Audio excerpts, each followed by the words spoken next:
கர்த்தருடைய பரிசுத்த நாமத்துக்கு ஸ்தோத்திரம். இந்த நாளிலேயும் ஏசப்பா சிலுவையில் மொழிந்த 7 வார்த்தைகளை குறித்து நம்ம தியானிக்க இருக்கிறோம். அதில் 5 வார்த்தையை குறித்து நம்ம எல்லாரும் பேசினதை கேட்டோம். இந்த 6வது வார்த்தையை குறித்து நம்ம இப்போ கேட்க போகிறோம். எல்லாரும் உற்சாகமாக தானே இருக்கீங்க? 2 வார்த்தைக்கு பின்னாடி இருந்து பார்க்கும்போது நிறைய பேர் டயர்டாக இருந்த மாதிரி இருந்துச்சு. எல்லாரும் உற்சாகமாக தானே இருக்கீங்க? அல்லேலூயா. ஏன்னா கஷ்டப்பட்டு ப்ரிப்பேர் பண்ணது இந்த வார்த்தை உங்களுக்கும் ஆசீர்வாதமாக இருக்கணும், எங்களுக்கும் ஆசீர்வாதமாக இருக்கணும். இயேசு கிறிஸ்துவானவர் சிலுவையில் கூறின 6வது வார்த்தை என்னதுன்னா முடிந்தது. அதற்கு ஆதாரமான வசனம் யோவான் 19வது அதிகாரம் 30வது வசனம். இயேசு காடியை வாங்கின பின்பு முடிந்தது என்று சொல்லி தலையை சாய்த்து ஆவியை ஒப்பு கொடுத்தார். ஆமென். ஏசப்பா முடிந்தது என்று சொல்லி என்ன பண்ணாங்களாம்? தலையை சாய்த்து ஆவியை ஒப்பு கொடுத்தார். சிலுவையில் அவர் கூறின 7 வார்த்தைகளுமே மிக மிக முக்கியமானது தான். அதில் இந்த முக்கியமான வார்த்தைகள் ஒன்று தான் முடிந்தது. முடிந்தது முடிந்ததுன்னா நம்ம என்ன சொல்லுவோம்? இப்போ ஏசு கிறிஸ்துவானவரே சிலுவையில் தொங்குகிறார். அந்த இடத்துல அவர் முடிந்ததுன்னு சொல்லியிருக்காரு. அப்போ சுற்றி இருந்தவங்க என்ன நினைத்திருப்பாங்க? இவ்வளோ நேரம் இந்த மனுஷன் பார்த்த பாடுகள் முடிந்தது, துயரங்கள் முடிந்தது, வலிகள் முடிந்தது அப்படின்னு தான் நினச்சிருப்பாங்க. ஏன்னா அந்த அளவுக்கு காயப்பட்டாங்க, நொறுக்கப்பட்டாங்க. நம்ம பார்த்தோம். எனக்கு முன்பாக பேசினவர்கள் நிறைய பேர் அதை பற்றி எக்ஸ்பிளைன் பண்ணிட்டாங்க. நான் தனியாக பண்ணணும்னு அவசியம் இல்லை. உங்களுக்கு எல்லாத்துக்குமே தெரியும் எந்த அளவுக்கு ஏசப்பா காயப்பட்டாங்கன்னு. அப்போ எல்லாரும் என்ன நினைப்பாங்க? இவ்வளோ நேரம் காயத்தை அவருக்கு தாங்கினார், அது முடிந்ததுன்னு சொல்கிறாரு அப்படின்னு நினச்சிருப்பாங்க. ஆனால் அந்த உலக பிரகாரமான வழிகளுக்குரிய முடிந்ததாக ஏசப்பா சொல்லவில்லை.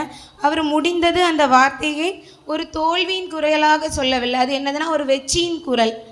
என்னது முடிந்தது? என்னதுன்னா ஒரு வெற்றியின் குரல். சில விஷயங்களில் நமக்கு என்னென்னா முடிவுனாலே ஒரு சாட்டிஸ்ஃபேக்ஷன் வரும், ஒரு நிம்மதி வரும். ஏன்னா ஒரு காரியத்தை துவங்கும் போது நமக்கு பயம் இருக்கும். அதை முடிச்சிட்டோன்னா அப்பா எப்படியா முடிச்சிட்டோம். இந்த நாள்லேயும் இந்த ஆவியானவர் வசனத்தை உங்களுக்கு பகிர்ந்து கொள்ள பிரசங்கம் பண்ணணும்னு சொல்லும் போது பயம். அவ்வளோ நேரம் பயம் இல்லை, இந்த ஸ்டேஜில் ஏறணுன்னு அப்படி ஒரு பயம். ஆனால் ஏசப்பா இந்த பயத்தை மாற்றினாங்க. ஆனால் அது கீழே போயிட்டேன்னா அந்த பயம் மாறிடும். ஏன்னா அந்த முடிஞ்சிட்டு ஒரு காரியம் முடிந்து விட்டது. சிலவங்களுக்கு என்னென்னா வீடு கட்டுறாங்கன்னா அந்த வீட்டு வேலைகள் எல்லாம் முடிஞ்சிட்டுனா அவங்களுக்கு அந்த ஒரு நிம்மதி வரும். அதே மாதிரி வேலை செய்கிற இடங்களில் வேலை பளுக்கள் தராங்க அதிகமான. இன்றைக்கி இந்த ஒர்க்கை நீங்கள் முடிச்சுட்டு போகணுன்னு சொல்கிறாங்க. அதை நம்ம முடிச்சிட்டோன்னா நமக்கு என்னது ஒரு நிம்மதி வரும். சாரா பேசிடலாம், என் மேனேஜரா நம்ம ஹேண்ட் ஓவர் பண்ணிடலாம், எல்லாமே கொடுத்துடலாம். ஆனால் முடிக்கலைன்னா நமக்குள்ள ஒரு பயம் வரும். என்ன பயம்? அவர்கிட்ட எப்படி ஃபேஸ் பண்ண போகிறோம்? ஐயோ அவர் கேட்டாரே, உன்னை நம்பி இந்த ஒர்க்கை தந்தேனே, எப்படி நீ முடிச்சியான்னு கேட்பாரே, நான் அவருக்கு என்ன பதில் சொல்ல போகிறோம் நம்ம பயந்துருப்போம். ஆனால் கிறிஸ்துவானவர் அந்த இடத்துல முடிந்தது என்று சொல்லும் போது அவர் சிறு தயக்கம் கூட இல்லாமல் அதை கரெக்டாக அதை தைரியமாக சொன்னார். ஏன்னா அவருக்கு கொடுத்த வேலைகள் அனைத்தையுமே அவர் சரியாக பரிபூர்ணமாக, ஒரு குறை கூட இல்லை, அரைகுறையாக இல்லை. இந்த நாட்களில் நம்மள்கிட்ட காணப்படுகிற ஒரு குணம் என்னென்னா அரைகுறை. எதையாவது ஸ்டார்ட் பண்ணுவோம், முடிக்க மாட்டோம். நியூ இயர் அன்றைக்கி எல்லாருமே சொல்யூஷன் எடுத்திருப்போம். என்னென்னா இந்த வருஷத்தில் நான் டெய்லி பைபிள் வாசிப்பேன், டெய்லி ப்ரேயர் பண்ணுவேன். அது எத்தனை பேர் ஃபாலோ பண்ணுறோன்னு கேட்டால் அநேக காரியங்கள், உலக பிரகாரமான காரியங்கள் நிமித்தம் அதை என்னால் ஃபாலோ பண்ண முடியலன்னு சொல்லுவோம். ஆனால் இயேசு கிறிஸ்துவானவர் அவருக்கு கொடுத்த காரியத்தை சரியாக செய்து முடித்தது நிமித்தம் அவர் முடிந்தது என்ற வார்த்தையை அந்த இடத்தில் மிகவும் தைரியமாக சொல்ல முடிந்தது. பிரசங்கி 7:8 சொல்லியபடி என்னதுன்னா, ஒரு காரியத்தின் துவக்கத்தை பார்க்கிலும் அது முடிவு நல்லது என்ற வார்த்தையின்படி இந்த முடிவு எப்படியா முடிஞ்சிருக்குன்னா வெற்றியாக முடிந்திருக்கு. சரி, என்ன முடிந்தது? ஏசப்பா முடிந்தது என்று சொன்னார். என்ன முடிந்ததுன்னு பார்க்க போகிறோம். அதே மாதிரி ஏசப்பா அந்த 5 வார்த்தைகளையும் சொல்லிட்டாங்க. இது 6வது வார்த்தை. இப்போது நம்ம எக்ஸசைஸ் பண்ணுறவங்களுக்கெல்லாம் தெரியும், கம்பியில் தொங்குவோம், ஹைட்டு வேணும்னு சொல்லி கம்பியில் தொங்குவோம். அப்போ தொங்கிட்டே பேசணுன்னா எவ்வளோ கஷ்டம் தெரியும். ஏன்னா ஒரு மாதிரி மூச்சு மட்டும் கஷ்டமாக இருக்கும். ஆனால் ஏசப்பா அந்த ஆணியோட பேலன்ஸில் 2 கைகள்லேயும் ஆணிகள் அடிக்கப்பட்டிருக்கு. அந்த ஆணியோட பேலன்ஸில் தான் அந்த சரீரம் அதில் சிலுவையில் இருக்காங்க. அப்போ அந்த ஏசப்பா அந்த நேரத்தில் எப்படி கஷ்டமாக பேசியிருப்பாங்க. நமக்கு ஒரு நிமிஷம் அதை யோசித்து பார்ப்போம். ஒவ்வொரு வார்த்தையும் பேசும்போது அவ்வளோ கஷ்டமாக இருந்திருக்கும். அதே மாதிரி இந்த வார்த்தையை சொல்லும் போதும் கஷ்டமாக இருந்திருக்கு. ஆனால் வேதத்தில் பார்க்கும்போது சத்தமாக சொன்னார். என்னது? முடிந்ததுன்னு சொன்னாங்க. முடிந்ததுன்னா என்னதுன்னா ஒரு துவக்கம் இருந்தால் தான் அதுக்கு ஒரு முடிவு வரும். அப்போ இயேசு கிறிஸ்துவானவர் எதை தொடங்கினார்? எதை முடித்தார் என்று நம்ம இந்த நாட்களில் இப்போ பார்க்க போகிறோம். நிறைய காரியங்களில் அவர் உலகத்தில் செய்து முடித்தாலும் நமக்கு நேரம் இல்லாத காரணத்தினால் ஒரு 3 காரியத்தை நம்ம இந்த நேரத்தில் பார்க்க போகிறோம். முதலாவதாக வாசிக்க கேட்போம். யோவான் 4வது அதிகாரம் 34வது வசனம். நானே வாசிக்கிறேன்.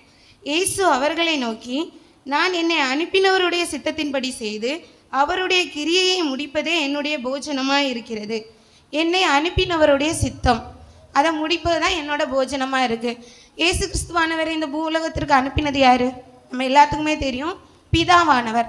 அப்போ பிதாவோட சித்தத்தை செய்கிறது தான் இயேசு கிறிஸ்துவோட முதலாவதாக செய்து முடித்ததாக நம்ம பார்க்குறோம். பிதாவோட சித்தம்னா என்னது? அவங்க இதில் நம்ம நடக்கிறது. அப்போது பிதாவுடைய சித்தம் என்னன்னு பார்க்கும்போது 1 தெசலோனிக்கேயர் 4:3 வசனம் என்னென்னா, நீங்கள் பரிசுத்தம் உள்ளவர்களாக வேண்டும் என்பதே தேவனுடைய சித்தமாக இருக்கிறது.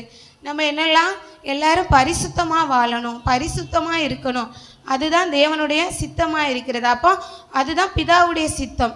ஏசப்பா பரிசுத்தமாக வாழ்ந்தாரா கேட்கும் போது எல்லாருமே மிக உறுதியாக சொல்ல முடியும், பரிசுத்தமாக வாழ்ந்தார். 10 கட்டளைகளில் ஒன்று கூட அவர் என்னது வழி மாறலை, வழி விலகலை.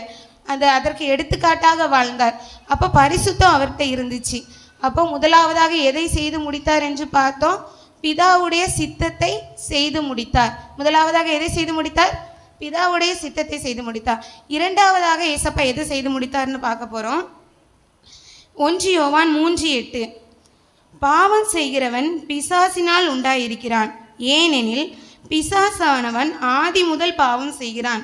பிசாசினுடைய கிரியைகளை அழிக்கும்படிக்கே தேவகுமாரன் வெளிப்பட்டார். தேவகுமாரன் எதற்காக வெளிப்பட்டார்னா பிசாசினுடைய கிரியைகளை அழிப்பதற்கு. இந்த நாட்களில் ஏசப்பா பிசாசினுடைய கிரியைகளை அழித்தது நிமித்தம்தான் நம்ம எல்லாருமே இயேசுவின் நாமத்தில் போ சாத்தானே, இயேசுவின் நாமத்தை கொண்டு பேய்களையும் பிசாசுகளையும் விரட்ட நமக்கு என்னது இருக்குது? அதிகாரம் இருக்குது. இயேசு பிசாசுகளை ஜெயிக்கலைன்னா நம்ம இந்த இடத்துல யாருக்கு? பிசாசானவனுக்கு அடிமையாக இருந்திருப்போம். இந்த நாட்களில் நம்ம தேவனை ஆராதிக்க முடிஞ்சிருக்காது. ஏசப்பா பிசாசை ஜெயித்தது நிமித்தம் மாத்திரம்தான் இந்த நாட்களில் நாம் அவரை ஒரு மனதாக ஆராதிக்க முடிகிறது. இரண்டாவதாக எதை செய்து முடித்தார் என்று பார்க்கும்போது பிசாசை ஜெயித்து முடித்தார். மூன்றாவதாக கூட ஏசப்பா எதை செய்து முடித்தார் என்று பார்க்கலாம். 1 யோவான் 1:29, 1 யோவான் கிடையாது, யோவான் 1:29, இதோ உலகத்தின் பாவத்தை சுமந்து தீர்க்கிற தேவ ஆட்டுக்குட்டி. மூன்றாவதாக எதை செய்தார் என்று பார்க்கும்போது உலகத்தின் பாவத்தை சுமந்து முடித்தார். இப்போ உலகத்தின் பாவத்தை சுமந்து முடித்தார். நம்முடைய பாவத்தையே நம்ம சுமக்க மாட்டோம். ஏன்னா அவங்க சொன்ன மாதிரி, 2வது வார்த்தை பேசினவங்கெல்லாம் சொன்ன மாதிரி, நம்ம பாவத்தையே நம்ம ஒப்புக்கொள்ள மாட்டோம். ஆனால் ஏசப்பா உலகத்தின் பாவத்தை, இந்த குற்றமே இல்லாத அந்த ஆட்டுக்குட்டி குற்றத்தை நம்ம குற்றமாக இருக்க நமக்காக, நம்மளுடைய பாவங்களுக்காக அந்த நம்ம பாவத்தை சுமந்து தீர்த்து முடித்தார். ஒரு சின்ன விஷயத்தில் நீங்கள் செய்யாத தப்பை நீங்கள் செஞ்சதாக சொன்னும் போது எவ்வளோ கோபம் வரும், எவ்வளோ எரிச்சல் வரும். ஆனால் ஏசப்பாக்கு அந்த நேரத்தில் எதுவுமே வரலையே. ஏன்? அவர் அந்த உலகத்திற்காக நமக்காக அவருடைய சரீரத்தையும் அவருடைய ஆவியும் ஒப்பு கொடுத்து மூன்றாவதாக எதை செய்து முடித்தார் என்று பார்க்கும்போது உலகத்தின் பாவத்தை சுமந்து முடித்தார். 3 காரியங்கள் சொன்னேன். முதலாவதாக பிதாவின் சித்தத்தை செய்து முடித்தார். இரண்டாவதாக பிசாசை ஜெயித்து முடித்தார். மூன்றாவதாக உலகத்தின் பாவத்தை சுமந்து முடித்தார். சரி, இதெல்லாம் ஏசப்பா செஞ்சாங்க. இதெல்லாம் இயேசு கிறிஸ்துவானவர் எப்படி செய்தார்? எல்லாம் அரைகுறையாக செஞ்சாரா? கம்ப்ளீட்டாக பண்ணாரா? இன்கம்ப்ளீட்டாக பண்ணாங்களா? இல்லை, எல்லாமே கம்ப்ளீட்டாக பண்ணாங்க. எதுலேயுமே எந்த ஒரு குறைகளும் இல்லாமல் நிறைவாக முடித்தார். இதற்கு உதாரணமாக ஒரு வேதவசனம் வாசிக்க கேட்போம். 2 தீமோத்தேயு 4வது அதிகாரம் 7வது வசனம். நல்ல போராட்டத்தை போராடினேன், ஓட்டத்தை முடித்தேன், விசுவாசத்தை காத்து கொண்டேன். நல்ல போராட்டத்தை போராடினேன், ஓட்டத்தை முடித்தேன், விசுவாசத்தை காத்து கொண்டேன். நல்ல போராட்டம். இந்த காலங்களில் நல்ல போராட்டத்தை போராடுகிற அனுபவம் நமக்கு இருக்கா கேட்டோன்னா, நிறைய பேர் போராட்டம் வந்தாலே ஃபஸ்ட்டு கோவத்தை காமிக்கிறது யார்கிட்டனா? ஆண்டவர்கிட்ட தான். நான் இவ்வளோ ப்ரேயர் பண்ணுறேனே, நான் இவ்வளோ சர்ச்சுக்கு கரெக்டாக போகிறேனே, நான் வேதத்துக்கு முக்கியத்துவம் கொடுக்குறேனே, எனக்கு ஏன் இவ்வளோ போராட்டம் அப்படி நம்ம முதலாவது யார்கிட்ட கோபத்தை வெளிப்படுத்துகிறோம் தான் தேவன்கிட்ட. ஆனால் நமக்கு மட்டும் போராட்டம் இல்லை, யாருக்கு? நம்முடைய கிறிஸ்துவானவருக்குமே போராட்டம் இருந்திருக்கு இந்த உலகத்தில்.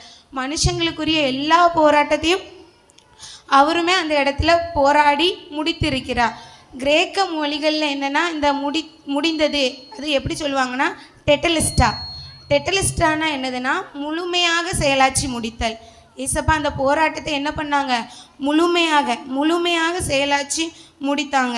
இப்போ இந்த காலங்களில் நமக்கு போராட்டம் என்னென்னா ஆவியோடும் மாம்சத்தோடும். ஆவி ஒன்று சொல்லும், மாம்சம் ஒன்று சொல்லும். ஆவி சொல்லும் நீ இன்னைக்கு ஜெபம் பண்ணு, ஆனால் மாம்ச கிரியைகள் சொன்னோம் நீயே டயர்டாக இருக்க, இன்றைக்கி பண்ணால் என்ன நாளைக்கு சேர்த்து பண்ணிக்கலாம். அதே மாதிரி பைபிள் வாசிக்கிறதுல இருக்கட்டும், ஆலயத்துக்கு கிளம்புறதுல இருக்கட்டும். இன்றைக்கி கூட டைமுக்கு வரணும்னு எவ்வளவோ கிளம்பணும், ஆனாலும் டைம் ஆயிடுச்சு, நேரம் தாண்டி விட்டது. அப்போது நமக்கு மாம்ச கிரியைகள் நம்மளோட போராடி கொண்டே தான் இருக்கும். அதை நம்ம போராடி ஜெயித்தால்தான் நம்மளும் ஒவ்வொரு நாளும் ஏசப்பாவை மாதிரி முடிந்தது, ஏசப்பா நீங்கள் எனக்கு தந்த வேலையை நான் இன்றைக்கி கரெக்டாக முடிச்சிட்டேன், நீங்கள் எனக்கு தந்ததை நான் கரெக்டாக பண்ணிட்டேன்னு என்ன அவரை மாதிரி நாமும் தைரியமாக ஒவ்வொரு இடத்துலையும் சொல்ல முடியும். சரி, ஏசு கிறிஸ்துவானவர் இந்த 4 வார்த்தைகளை 5 வார்த்தைகளை பேசி முடித்துட்டு இந்த முடிந்ததுன்னு சொன்னாங்க. இந்த முடிந்ததுன்னு சொல்லும் போது இயேசு எவ்வளவு வழிகள் மத்தியில் சொல்லியிருப்பாங்க நமக்கு தெரியும். அந்த முடிந்ததுன்னு அந்த வார்த்தையை சொல்லுவதற்கு அவருக்குள்ளாக இருந்த சில குணங்கள், அதையும் நாம் இந்த நாளில் பார்க்க போகிறோம். இயேசு கிறிஸ்துவானவரிடம் நிறைய குணங்கள் இருந்தாலும் இந்த நாளில் நான் ஒரு 4 குணங்களை எனக்கு தெரிந்தெடுத்து நான் கொண்டு வந்திருக்கேன். என்ன குணங்கள்னா சத்தியம். அவர்கிட்ட என்ன இருந்துச்சுன்னா உண்மை இருந்துச்சு. நம்ம வேதத்தில் பார்க்குறோம், ஒரு இடத்துல கூட அவர் பொய்யராக இருந்தார், பொய் சொன்னார், இது பண்ணார் அப்படின்னு ஒரு இடத்துல கூட வரல. ஏன்னா அவர் சத்தியம், உண்மை உள்ளவராக இருந்தார். இந்த நாட்களில் நமக்கு உண்மை இருக்குதா? சின்ன விஷயத்துக்கு கூட நமக்கு சின்ன விஷயம் தானே பொய்ன்னு சொல்லிட்டு முடிச்சிருக்கோம். நம்மளும் உண்மை உள்ளவர்களாக இருக்கணும். முதலாவதாக நமக்கு என்ன ஏசப்பாட்ட இருந்தால் என்ன குணம் நமக்கு வேணும்னா உண்மை. எல்லாரும் இந்த நாட்களில் உண்மை உள்ளவர்களாக இருப்போம், நம்மளும் அதற்குரிய ஆசீர்வாதங்களை பெறுவோம். 2வதாக ஜெபம். அவர் என்னென்னா இரவும் பகலும் ஜெபித்தார். அவரை பிடித்துட்டு போக அந்த ராத்திரி கூட என்ன பண்ணாங்க? ஜெபம் பண்ணிட்டு தான் இருந்தாங்க. நம்மள்கிட்ட இந்த நாட்களில் இல்லாத ஒன்று ஜெபம். சர்ச்சுக்கு போகிறோமே, நமக்காக அம்மா ப்ரேயர் பண்ணுறாங்களே, நமக்காக நம்ம மனைவி ப்ரேயர் பண்ணுறாங்களே, நமக்காக நம்ம கணவர் ப்ரேயர் பண்ணுறாங்களேன்னு கிடையாது. உனக்காக நீ ப்ரேயர் பண்ணணும், உங்கள் குடும்பத்துக்காக நீங்கள் ப்ரேயர் பண்ணணும், ஜெபம் பண்ணணும். ஜெபத்தில் இடைவிடாமல் இருக்கணும். ஏசப்பாவோட நம்ம நெருங்குறதே என்னதுன்னா ஜெபம் தான். நம்ம அந்த ஜெபத்தில் உறுதியாக இருக்கும் போது நம்மளும் அவரை மாதிரி எல்லா காரியங்களும் எளிதாக இல்லை, முழுமையாக செய்து முடிக்க முடியும். 3வது என்னென்னா விசுவாசம். இந்த நாட்களில் நம்ம அனைவர்கிட்டையும் இல்லாத ஒன்று விசுவாசம். அவிசுவாசமான காரியங்கள் ஒன்று உங்கள் வாயிலேருந்து புறப்படக்கூடாதுன்னு சொல்லியிருக்காங்க. ஆனால் நம்ம பேசுகிறது எல்லாமே அவிசுவாசமாக தான். எனக்கா அது நடக்கவே நடக்காது, எனக்கா கடன் பிரச்சனை தீரவே தீராது. ஒரு பலவீனம் வந்துட்டு மாறி மாறி ஒவ்வொரு ஹாஸ்பிட்டலாக போகிறோம். நான் எத்தனை ஹாஸ்பிட்டல் போனாலும் எனக்கு இதுலேருந்து ஒரு விடுதலை கிடைக்காது. உங்கள் வாயிலிருந்து எப்போவுமே அவிசுவாசமான வார்த்தைகள் ஒன்றும் புறப்படக்கூடாது. விசுவாசமாக பேசுங்க. எல்லா இடத்துலையுமே ஏசப்பா எல்லா விதமான அற்புதங்களை செய்தாங்க. நம்ம பார்க்குறோம் புதிய ஏற்பாட்டில் ஒவ்வொரு அற்புதத்துலேயும் அவர் என்னது விசுவாசமாய் செய்தார். அவர் அதை நடக்கும்னு பண்ணினார், அது நடந்துச்சு. நீங்களும் உங்கள் வாழ்க்கையில் என்னென்னா விசுவாசம் உள்ளவங்களாக இருக்கணும். எனக்கு இந்த காரியத்தை நடத்தி தாங்கப்பா, அதற்கு அவருக்கு பிரியமில்லாத காரியத்தங்கள்லாம் இல்லை, உமக்கு சித்தமாக இருந்தால் எனக்கு நடத்தி தாங்கப்பா அப்படின்னு சொல்லும்போது நம்ம ஒவ்வொரு காரியத்தில் என்னென்னா விசுவாசம் உள்ளவர்களாக இருக்க வேண்டும். 4வதாக என்னதுன்னா ஏசப்பாட்ட இருந்த குணம் என்னன்னா சுவிசேஷத்திற்கு ஆயத்தம். எந்த நேரமும் சுவிசேஷத்திற்கு ஆயத்தமாக இருந்தார்.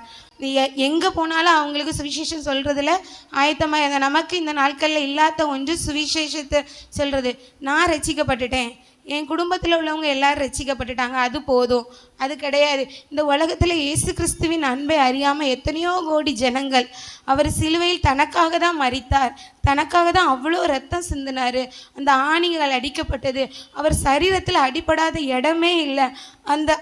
அவர் பட்ட வலிகள் வேதனைகள் எல்லாம் தெரியாமல் எத்தனையோ கோடி ஜனங்கள் வாழ்ந்து வருகிறாங்க. அவங்க ஒவ்வொருவருக்கும் சுவிசேஷத்தை அறிவிக்கணும்.